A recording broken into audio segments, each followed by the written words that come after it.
నాని గారి మీద చేసిన దాడి అత్యంత హేయమైన నీచమైన చర్య. వారిని ఇప్పుడు కలిసి పరామర్శించడం జరిగింది. సమ్మెటతో అటాక్ చేయబోతే ఇక్కడి నుంచి ఇక్కడ చీరుకుపోయి ఆయన స్ప్లిట్ ఆఫ్ ఎ సెకండ్లో అరక్షణం గ్యాప్లో ఆ సమ్మెట భుజం మీద పడి ఆయన ఈరోజు బ్రతికున్నారు. లేదంటే వాళ్ళు చేసిన ఈ దుశ్చర్యకి మరి ఏమై ఉండేదో ఆ ఊహే చాలా భయంకరంగా ఉంది. ఎప్పుడు కూడా 20 సంవత్సరాల క్రితం, అది కూడా ఈ ప్రాంతంలో కాదు, అదర్ పార్ట్ ఆఫ్ చిత్తూరులో ఏవో జరిగినాయని విన్నాం. కానీ మరి ప్రశాంతమైన ఆధ్యాత్మిక నగరమైన మరి తిరుపతికి ఈ 5 కిలోమీటర్ల రేడియస్లో ఇంత దారుణంగా మరి వ్యక్తులు, హంతకులు విచ్చలవిడిగా తిరిగి ఈవీఎంలు పెట్టిన రూముల దగ్గరికే మారణాయుధాలతో రాగలిగారు అంటే రాష్ట్రంలో మరి లా అండ్ ఆర్డర్ ఉందా లేదా? ముఖ్యంగా దీని గురించే మరి వాళ్ళ చీఫ్ సెక్రటరీ గారిని కానీ డీజీపీ గారిని కానీ కూడా ఎలక్షన్ కమిషన్ ఆఫ్ ఇండియా మరి ఆదేశించింది, వచ్చి ప్రజెంటేషన్ ఇవ్వాలని. సరే, దాని సారాంశం కాసేపట్లో తెలియవచ్చు. బట్ ఏదేమైనా ఈ చర్య ద్వారా వైఎస్ఆర్ కాంగ్రెస్ పార్టీ వారి ఓటమిని పరోక్షంగా అంగీకరించినట్టుగా ప్రజలందరూ కూడా భావించాలి. మరి ఇవన్నీ తెలిసిన తర్వాత మరి అక్కడ సజ్జల రామకృష్ణారెడ్డి గారు కూడా వారి మనోభావాలు, ముఖ కవలికలన్నీ మనం అంతా ప్రస్ఫుటంగా చూసాం. మరి కొంత ఉపశమనం ఇచ్చే దిశగా మరి ఐపాక్ వారి దగ్గరికి వెళ్ళి, యాక్చువల్గా నిన్నే వెళ్ళాలి ఐపాక్ వాళ్ళ దగ్గరికి, మరొప్పుడు ఆయన కాస్త డిప్రెషన్లో ఉన్నాడు, అందుకని వెళ్ళాలా. మీరు డిప్రెషన్లో ఉంటే కౌంటింగ్ కూడా ఏజెంట్లు ఉంటారని చెప్పిన మీదట నాకున్న సమాచారం ఇవాళ ఐపాక్ వాళ్ళకి వెళ్ళి ఆయన చెప్పారట, మనం ఇన్ని సీట్లు గెలవబోతున్నామని.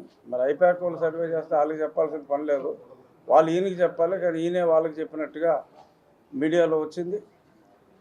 ఏది ఏమైనా ఖచ్చితంగా తక్కువలో తక్కువ వేసుకుంటే 125 స్థానాలు ట్రెండ్ ప్రకారం వెళ్తే, అంటే ఓటర్ టర్నౌట్ చూస్తే 150 పైగా స్థానాలు వచ్చినా కూడా ఆశ్చర్యపోకల్లా. జగన్మోహన్ రెడ్డి గారు చెప్పారంట 150 స్థానాలు పైన వస్తాయని. మరి ఉన్నవే 175 స్థానాలన్న సంగతి ఆయన మర్చిపోయాడేమో. మరి ఆయన ఎందుకు అన్నాడో మతిలేని మాటలుగా మనం భావించాల్సి వస్తుంది. కేవలం ఈలోపు ఈ 4వ తారీఖు వరకు కూడా మరి ఎన్నో ఇటువంటి దాడులు ఎన్నో జరగవచ్చు. అందరూ కూడా తెలుగుదేశం నాయకులు, తెలుగుదేశం పార్టీ సీనియర్ క్యాడర్ అందరూ కూడా చాలా చాలా చాలా అప్రమత్తంగా ఉండవలసిన అవసరం ఉంది. 4వ తారీఖు రిజల్ట్స్ వచ్చిన రోజు కూడా, ఎందుకంటే మరి చాలామంది ఉమ్మినేని శ్రీనివాసరావు గారు చెప్పారు, ఎవరో పందాలు అయితే కాయకండ్రా బాబు అని చెప్పి ఇందాక నేను చూసా. మరి అలాంటి వాళ్ళు చెప్తున్నారు. కానీ మరి అంతర్యుద్ధం ఇప్పుడు దాకా వాళ్ళతో మన మీద యుద్ధం చేస్తున్నారు. కానీ రేపు 4వ తారీఖు తర్వాత 4 సాయంత్రం నుంచి యువజన శ్రామిక రైతు కాంగ్రెస్ పార్టీలోనే అంతర్యుద్ధం ఖచ్చితంగా మొదలవుతుంది. మీ వలన మేము ఇంత దారుణంగా నాశనం అయ్యాం, మేము రోడ్డున పడ్డాం, మీరు ఇలాగ 150 సీట్లు వస్తాయని 25 సీట్లకే పరిమితం అవటం, దానివల్ల మేము ఆర్థికంగా, సామాజికంగా అన్ని రకాలుగా దెబ్బతిన్నామని చెప్పి ఒక రెవల్యూషన్ విత్ ఇన్ ది పార్టీలోనే, వాళ్ళ పార్టీలోనే రెవల్యూషన్ వస్తుంది. మన మీద చేసే ఈ దాడులకి అప్రమత్తంగా ఉండవలసిన అవసరం ఉంది. ప్రతి దాడులకి అవసరం లేకుండా చాలా జాగ్రత్తగా తెలుగుదేశం పార్టీ శ్రేణులన్నీ కూడా భారతీయ జనతా పార్టీ మీదకి వెళ్ళాలంటే అంత దమ్ము లేదు. సో కాబట్టి వాళ్ళ దృష్టి అంతా కూడా ఎక్కువగా తెలుగుదేశం పార్టీ కేడర్ మీద ఉంటుంది. కాబట్టి తెలుగుదేశం పార్టీ కేడర్ అయితే అత్యంత అప్రమత్తంగా, ఎస్పెషల్లీ పోటీ చేసి ఆల్మోస్ట్ అందరూ గెలవబోతున్నారు కాబట్టి నాకులాగా నానిగారిలాగా పోటీ చేసిన వాళ్ళందరూ కూడా చాలా చాలా చాలా జాగ్రత్తగా సెక్యూరిటీ అలర్ట్తో ఉండాలి అని చెప్పి మొత్తం అందరికీ తెలుగుదేశం పార్టీ శ్రేణులందరికీ కూడా నా విజ్ఞప్తి. ఏ కష్టం వచ్చినా చంద్రబాబు నాయుడు గారు పైన చూసుకోవడానికి ఉన్నప్పటికీ ఇలాగ ఈ రకంగా దాడులు చేసి మరి త్రుటిలో ప్రాణం కాపాడుకున్నారు నాని గారు. ఆయనకి మరి ఆ వెంకటేశ్వర దయతో ఆయన ప్రాణాలు కాపాడుకోగలిగారు అనేది నా అభిప్రాయం. నన్ను కూడా అప్పుడు దారుణంగా నా పుట్టినరోజు నాడు హింసించినప్పుడు నేను ప్రార్థించింది వెంకటేశ్వర స్వామిని. అందుకనే నాకు అవకాశం ఉన్నప్పుడల్లా స్వామి దర్శనానికి వస్తూ ఉంటా. ఇప్పుడు కూడా ఎన్నికలైన తర్వాత 4-5 రోజుల తర్వాత రావాల్సింది. ఈ నాని గారి సంఘటన తెలుసుకొని వారిని కలిసి దర్శనం చేసుకోవడం కోసం నేను తిరుపతికి రావటం జరిగింది. ఇంకా మీడియా వాళ్ళు ఏమన్నా ప్రశ్నలు అడిగితే అడగండి. వారి కుటుంబ సభ్యుల్ని, అబ్బాయి వినీల్ని, సుధా గారిని మొత్తం అందరినీ కూడా కలవటం జరిగింది. అత్యంత దారుణం. ప్రతి ఒక్కరూ కూడా, ప్రతి ఒక్క పౌరుడు కూడా ఖండించవలసిన అవసరం ఉంది. అందరూ కూడా ఖండిస్తున్నారు కూడా. ఇదేమి నీతిమాలిన రాజకీయం అంటూ. మరి చాలామంది అంబటి రాంబాబు గారు కానీ ఇంకా కొద్దిమంది ఇలా ఉంటే పోలీసు వ్యవస్థ ఎంతగా దిగజారిపోతే ఇంకా రాజకీయాలు ఏం చేస్తామని చెప్పి చాలా బాధపడ్డారు. అసలు పోలీసు వ్యవస్థ కాస్త కోస్త పనిచేసింది ఈ నెల రోజుల్లోనే. మరి పోలీసు వ్యవస్థ పనిచేస్తే మరి ఇంత దారుణంగా మరి ఆయన మాట్లాడటం కూడా నవ్వొచ్చింది. వాళ్ళ మాటలో పనిచేస్తున్న పోలీసు వ్యవస్థను చూసి మరి ఇంత దారుణంగా అంటే మరి గత 4.5 సంవత్సరాలుగా మరి ఎంత దారుణాలు చేశారో పోలీసులు మనందరికీ తెలుసు. ఎంపీ నన్నే తీసుకెళ్ళి ఆల్మోస్ట్ చివరిలో వదిలేశారు చంపకుండా. మరి అంత దుర్మార్గాలు చేసేవాళ్ళు. బట్ ఈ నెల రోజులు ఖచ్చితంగా పోలీసులు చాలా వరకు అంటే పూర్తిగా నేను వారికి సపోర్ట్ చేయట్లా. ఇంకా ఇక్కడ నిన్నగాక మొన్న కూడా చాలామందిని ట్రాన్స్ఫర్ చేశారు. అయినప్పటికీ కూడా చాలా చోట్ల పోలీసుల్లో ఆ పరివర్తన వచ్చింది. అంటే దాని ఇండికేషన్ ఏంటి? ఈ ప్రభుత్వం సెలవు తీసుకోబోతోంది అని కూడా వారికి కూడా స్పష్టంగా అర్థమైంది అని మనందరం అర్థం చేసుకోవచ్చు. అదేనండి వాళ్ళు ఫస్ట్ అంటే ఒక రకంగా ఇప్పుడు ముఖ్యమంత్రి పాలన ఏమీ లేదు. మరి ఇప్పుడు ఈ సంఘటనలన్నీ చూసి వాళ్ళు పిలిచిన తర్వాత ఆ చీఫ్ సెక్రటరీని కూడా మార్చవచ్చు. ఖచ్చితంగా ఆయన వైఫల్యం కాకపోతే ఇంకెవరి వైఫల్యం? 100% ఇక్కడ వరకు పోలీస్ వైఫల్యమే. మీ జిల్లాలో జరిగిన సంఘటన ఖచ్చితంగా పోలీస్ వైఫల్యం, అందులో ఎటువంటి అనుమానం లేదు.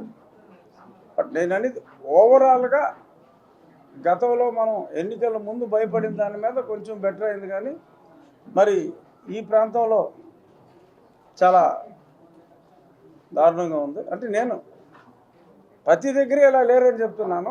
ఈ ఫోకస్డ్ ఏరియాస్లో వాళ్ళు కావాలని ముందే ఐడెంటిఫై చేసుకుని దుర్మార్గులైన అధికారులను పెట్టుకున్నారు. మరి వాళ్ళని రేపు ప్రభుత్వం మారిన వెంటనే వాళ్ళ మీద చర్యలు తీసుకోవాలి. అంటే ప్రతి దాడులు చేయించాలనేదే వాళ్ళ ఉద్దేశంగా మనం అనుకోవాలి. అంటే మనం ఒక చెంప మీద కొడితే, ఒక బీరు బాటిల్ కొడితే ఇంకో బీరు బాటిల్ ఇచ్చి దీంతో కూడా కొట్టరానే అలా అని నేను అంటలా. కానీ మనం అప్రమత్తంగా ఉండి వాళ్ళ ఉన్మాద చర్యల్ని ఆపవలసిన అవసరం ఉంది. కంటికి కన్ను, పంటికి పన్ను, అత్యధిక మెజారిటీతో గెలవబోతున్నాం. ఓటమి భయంలో వాళ్ళు ఉన్నారు. సో కొంత సంయమనం మనమే పాటించాలి అనేది నా ఉద్దేశం. నేను తన్నులు తినమని గారు చెప్పేది. అవకాశం కూడా వాళ్ళకి ఇవ్వకుండా జాగ్రత్తగా ఉండాలనేది. ఐపాక్ మీటింగ్లో ఆయన మాట్లాడిన దానికి నాకైతే నవ్వు వచ్చింది. అదొక ఏదో కామెడీగా అనిపించింది. 150 కన్నా ఇంకా ఎక్కువ సీట్లు వస్తాయని మరి నాకున్న సమాచారం మేరకు వాళ్ళ కడప జిల్లాలో మరి వైఎస్ అవినాష్ రెడ్డి మీద వైఎస్ షర్మిల గెలవబోతుంది అనేది ఆల్మోస్ట్ అందరి అభిప్రాయం. Avinash Reddy maybe in third position అని కూడా అంటున్నారు. సో ముందు కడప సీటే పోయిలో ఉంది. ఆయన 22, 23 ఎంపీలు వస్తాయి, 151 పైగానే ఎమ్మెల్యే స్థానాలు వస్తాయి అని అంటే అది నాకైతే సంధి ప్రలాపంలా అనిపించింది. సంధి ప్రలాపం. ఇప్పుడు మీకు ఈవీఎం సెంటర్ దగ్గరికే ఈ రేంజ్లో మారణాయుధాలతో వచ్చేసారు అంటే మరి అది ఇక్కడ జరిగిన సంఘటన ఒక ఇండికేషన్. వాళ్ళు ఓటమికి అంటే వాళ్ళకి తెలుసు ఓడిపోతున్నామని. సో ఈవీఎంలని ధ్వంసం చేస్తారు అనే అనుమానం ఇప్పుడు ఓవరాల్గా కూడా వచ్చింది. ఎలక్షన్ కమిషన్ ఆఫ్ ఇండియా కూడా లేఖ ద్వారా తెలియజేశాం. ప్రతి చోట ఈవీఎంల దగ్గర అత్యధిక బందోబస్తు పెట్టాలని చెప్పి ఆల్రెడీ అక్కడ ఢిల్లీలో ఉన్న రవీంద్ర కుమార్ గారు కోరటం జరిగింది. కనకమేళ్ళ గారు, ఎక్స్ఎంపీ గారు. డెఫినెట్గా సెక్యూరిటీ మరింత పెంచుతారు.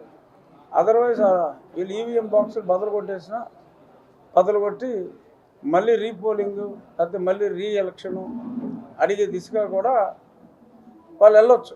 అటువంటి ఉన్మాద స్థితిలోనే వాళ్ళు ఉన్నారన్నమాట వాస్తవం. బట్ ఎలక్షన్ కమిషన్ చాలా సీరియస్గా తీసుకుంటుంది ఇటువంటి. ఎందుకు ఇవాళ మనకి ఈవినింగ్ ఆ డీజీపీ వాళ్ళు బయటకు వచ్చిన తర్వాత వాళ్ళ ప్రెస్ మీట్లో కానీ వీటిల్లో తెలుస్తుంది. అసలు సిఎస్ గారిని మార్చేస్తే గొడవలు మంచి అధికారులు.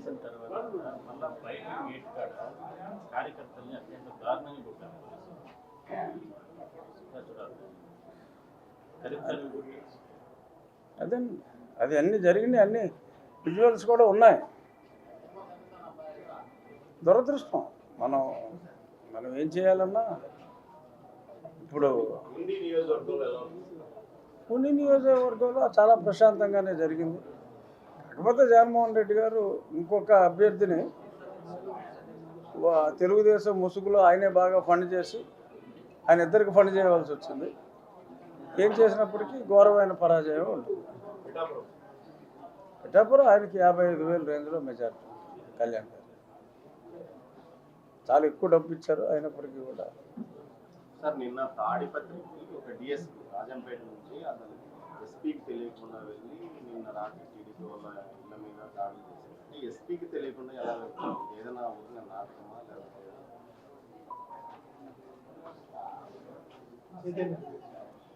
అన్నిటి మీద కామెంట్ చేయలేము. కొన్ని చోట్ల సంయమనం పాటించాలి. ఇప్పుడు దాకా నేనే సంయమనం పాటించాలని చెప్పి నేనే పుసుకునేమో అనకూడదు. చూద్దాం ఎక్కడికి వెళ్తారండి. ఆఫీసర్లు ఉండాలిగా, ఇక్కడే ఉంటారు. దాని మీద ఎంక్వైరీలు ఉంటాయి. అందరి మీద ఉంటుంది ఎంక్వైరీ. ఇప్పుడు నన్ను ఒక 5 ఆఫీసర్లు హింసించారు. ఓ డీజీపీ ర్యాంకులో ఉన్న అతను మానిటర్ చేశాడు. సో వీళ్ళందరినీ వదిలేదేమీ లేదు. నన్ను ఎవడ కొట్టాడో వాళ్ళ పేర్లన్నీ ఉన్నాయి. అలాగే ఎవడి మీద ఏ పోలీసు కూడా ఎవరిని కొట్టకూడదు. సో చట్టాన్ని అతిక్రమించిన వాళ్ళందరి మీద ఊరుకునే సమస్య లేదు. వాళ్ళందరినీ న్యాయపరంగా నన్ను కొట్టాడని చెప్పి 5గురిని పడుకోబెట్టి నేను కొట్టను. బట్ న్యాయపరంగా కొట్టినందుకు వాళ్ళకి శిక్ష పడుతుంది తప్పకుండా. అలాగే ఎక్కడ ఎవరు అన్యాయం చేశారో వాళ్ళ మీద చట్టపరంగా అన్ని ఎంక్వైరీలు ఉంటాయి. వాళ్ళ కింద ఉన్న వాళ్ళే చెప్పేస్తారు సాక్ష్యాలు రేపు తర్వాత ప్రభుత్వం మారిన వెంటనే. సో చర్యలు తీసుకోవడం పెద్ద కష్టమేం కాదు. కాకపోతే మనం తీసుకోవాలి కంపల్సరీగా. ఇవాళ ప్రజలు హర్ట్ అయి ఉన్నారు. వీళ్ళ పోలీసుల ద్వారా వీళ్ళు చేసిన దుశ్చర్యలకి ప్రజలు చాలా హర్ట్ అయి ఉన్నారు. సో డెఫినెట్గా ప్రజలు కూడా వాళ్ళు చేసిన అన్యాయాలకి వాళ్ళు శిక్షించబడాలి అనే కోరుకుంటున్నారు. వీళ్ళు శిక్షించాలి అని కోరుకోవట్లేదు. బట్ తప్పు చేసిన వాళ్ళు శిక్షించబడాలి అని ప్రజలైతే కోరుకుంటున్నారు. డెఫినెట్గా ఆ ప్రజల కోరిక ఖచ్చితంగా నెరవేరుతుందని నేను అనుకుంటున్నాను. లోకేష్ గారు కూడా క్లియర్గా చెప్పారు. అదే ఆయన క్లియర్గా చెప్పారు కాబట్టి నాకు కొంచెం అన్ని బుర్రలోనే ఉన్నాయి అందరూ కూడా. Okay, thank you. నాని గారు త్వరగా కోలుకుని మళ్ళీ యాక్టివ్గా ఉండాలి. రాబోయే 4వ తారీఖు నాటికని మనస్ఫూర్తిగా కోరుకుంటున్నాను.